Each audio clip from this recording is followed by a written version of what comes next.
apresiasi kepada teman-teman LP, Bapak Percaya sudah berhasil menjadi pimpinannya.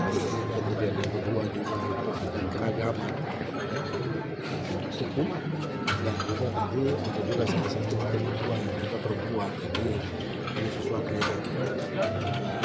baik ya, kita awali dengan ada keterwakilan dari suku-suku besar, kemudian juga ada keterwakilan perempuan yang baik. Oleh itu saya tadi sampaikan bahwa tugas wewenang dari Majelis Rakyat Papua sebenarnya cukup strategis. Banyak hal ya teman-teman Rakyat Papua bisa ikut melakukan kebijakan yang terjadi di Provinsi Papua Barat Daya. Oleh karena itu saya berharap yang paling utama itu adalah bagaimana membangun sinergitas kolaborasi antara pemerintah Provinsi Papua Barat Daya dengan DPRP, tentunya nanti dengan DPRP Papua Barat Daya. Ini tiga kekuatan, tiga pilar, atau istilahnya itu satu tubuh tiga batu. Jadi harusnya dengan tiga pilar ini bersatu baru kuat. Tubuhnya itu harus kuat. Ini ya yang penting. Jadi jangan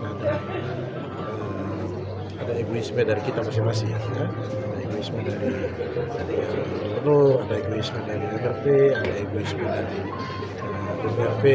Mari kita duduk bersama, pikirkan kepentingan masyarakat. Yang terbaik itu harus kita lakukan. Yang kedua, karena dia ini adalah lembaga kultural, representasi kultural, maka pasti saya juga minta fokus utamanya, domain utamanya itu adalah bagaimana memberikan perlindungan terhadap masyarakat adat, hak-hak masyarakat adat.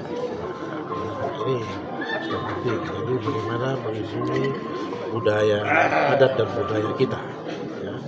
Adat dan budaya Papua khususnya di wilayah Provinsi Papua Barat Daya. Tapi tidak hanya itu, dia juga ada agama dan juga perempuan, yang juga fungsinya itu melindungi perempuan, hak-hak perempuan. Dan perempuan di sini tidak hanya perempuan, tapi semua perempuan yang berdomisili di wilayah Provinsi Papua Barat Daya. Begitu juga dengan agama. Ya. Jadi MRP juga harus menjadi motor penggerak untuk menciptakan toleransi antar umat beragama, menjaga hubungan antar umat beragama.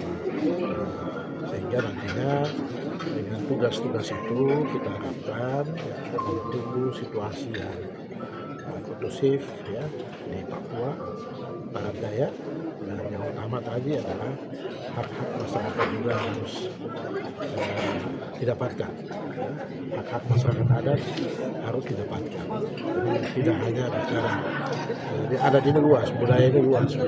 Kita bisa katakan ekosistemnya ini harus dibangun. Tidak hanya aspek-aspek politik saja yang dibahas, tapi bagaimana hak masyarakat adat di bidang ekonomi, hak masyarakat adat di bidang pendidikan, dan berbagai bidang yang lain. Ini yang kita teman-teman MRP untuk bisa merumuskan ini baik, dan kemudian melaksanakan itu untuk memberikan perlindungan terhadap masyarakat adat, terutama juga tanahnya.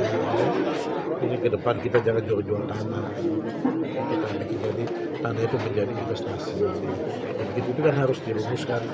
Lalu nanti ke depan perdasusnya kita bicara begitu. Ya.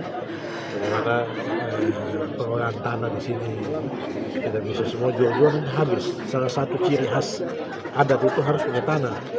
Kalau tidak punya tanah itu bicara adat dulu. Ya, itu salah satu kita di Papua ini, salah satu ukuran bicara adat itu adalah punya lahan, punya tanah. Pertanyaannya jangan sampai ada di antara kita orang Papua ya tanahnya sudah ada, kalau sudah habis dijual. Akhirnya mungkin harus diantisipasi ya. Saya pikir ke depan sih karena itu menjadi modal investasi bagi masyarakat yang secara turun-temurun bisa dimanfaatkan. Itu saya kira itu beberapa hal yang maka pada hari ini Jumat tanggal 1 bulan Maret tahun 2024. Majelis Rakyat Papua Barat Daya kami akan bersinergi dengan pemerintah daerah untuk melihat segala celah-celah yang menjadi kebutuhan masyarakat. Yang tentunya akan kami dorong melalui regulasi, karena itu kewenangan oleh pemerintah yang menyediakan itu. Kami lembaga masyarakat adat Papua Barat Daya atau yang disebut Majelis Rakyat Papua Barat Daya ini, kami hanya sebagai mitra. Banyak hal yang harus kami sinergis dengan pemerintah adalah pertama data yang berkaitan langsung dengan perlindungan situs-situs, karena ini menyangkut perlindungan dan pemberdayaan orang asli Papua itu dari dinas-dinas itu, sehingga adanya undang-undang sektoral yang datang selama ini tidak melibatkan kami lembaga masyarakat adat, bahkan secara khusus kepada lembaga yang diakui di negara adalah MRP ini, sehingga itu sering ketabrakan dengan apa yang dirindukan oleh masyarakat dari sisi aspek kesejahteraan yang tidak melibatkan mereka. Itu yang akan saya coba mengangkat ini dalam bentuk program-program strategis dengan pemerintah daerah untuk kami dorong bersama dan melalui regulasi yang bisa menjadi acuan sehingga kami dapat lakukan itu bersama. Itu saja yang saya boleh jawab dari apa yang harus dilakukan bersama. Kedua, dengan adanya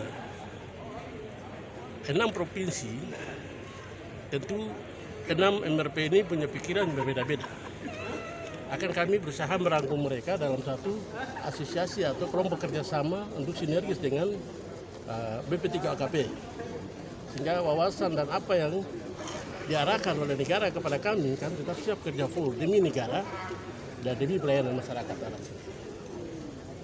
Mungkin ada yang lain? Ada program lain ke depan Bapak yang akan? Program kami jangka pendeknya ada 2 yang harus kami sinergis dengan Pak Gubernur, yaitu menyangkut program atau pembahasan pergub tentang rekrutmen DPRK dan DPRP Otsus, itu yang pertama.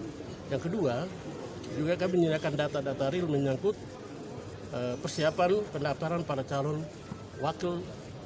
gubernur dan wakil gubernur. Dan itu yang menjadi target kerja kami yang harus kami siap dari sekarang. Pak, targetnya DPRK itu berapa orang? DPRK dalam pembagian di kabupaten kota yang